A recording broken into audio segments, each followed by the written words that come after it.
नमस्कार लाडक्या बहिणींनो.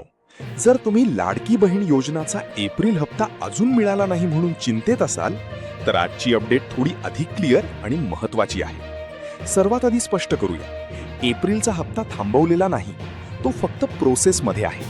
आता मंत्री स्तरावरून काय माहिती समोर आली? महिला व बालविकास मंत्री अदिती ताटकरे यांनी अलीकडील चर्चांमध्ये असे संकेत दिले आहेत की योजनेत पारदर्शकता ठेवण्यासाठी व्हेरिफिकेशन कडक केले जात आहे आणि फक्त पात्र महिलांनाच लाभ मिळावा यासाठी तपासणी सुरू आहे. याचा अर्थ काही पेमेंट्स डिले झाले आहेत, पण योग्य लाभार्थ्यांना पैसे नक्की मिळणार आहेत, गॅरंटी. आता मोठा मुद्दा, एप्रिल प्लस मे हप्ते. मिळालेल्या माहितीनुसार व्हेरिफिकेशन पूर्ण झाल्यानंतर पेंडिंग पेमेंट्स रिलीज होतील. त्यामुळे काहींना एप्रिल आणि मे दोन्ही हप्ते जवळपास मिळू शकतात. पण लक्षात ठेवा, सर्वांना एकाच दिवशी डबल पेमेंट मिळणार नाही. आणखी एक नवीन अपडेट, सिस्टममध्ये एरर करेक्शन विंडो सुरू असल्याचे संकेत आहेत. म्हणजेच चुकीची माहिती दुरुस्त करण्याची संधी दिली जात आहे.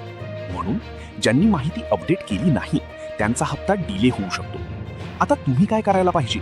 तुमची सर्व माहिती व्हेरीफाय करा, KYC आणि DBT स्टेटस चेक करा आणि काही चूक असेल तर लगेच दुरुस्त करा. एक महत्त्वाची सूचना, व्हेरिफिकेशन क्लिअर करून देतो म्हणून काही लोक पैसे मागत आहेत. अशा कोणत्याही गोष्टींवर विश्वास ठेवू नका, कारण ही प्रक्रिया पूर्णपणे फ्री आणि सिस्टम बेस्ड आहे. आणि लक्षात ठेवा, तुमचा हप्ता सुरक्षित आहे, फक्त व्हेरिफिकेशनमुळे उशीर आहे. तर मित्रांनो, सतर्क रहा आणि माहिती बरोबर ठेवा.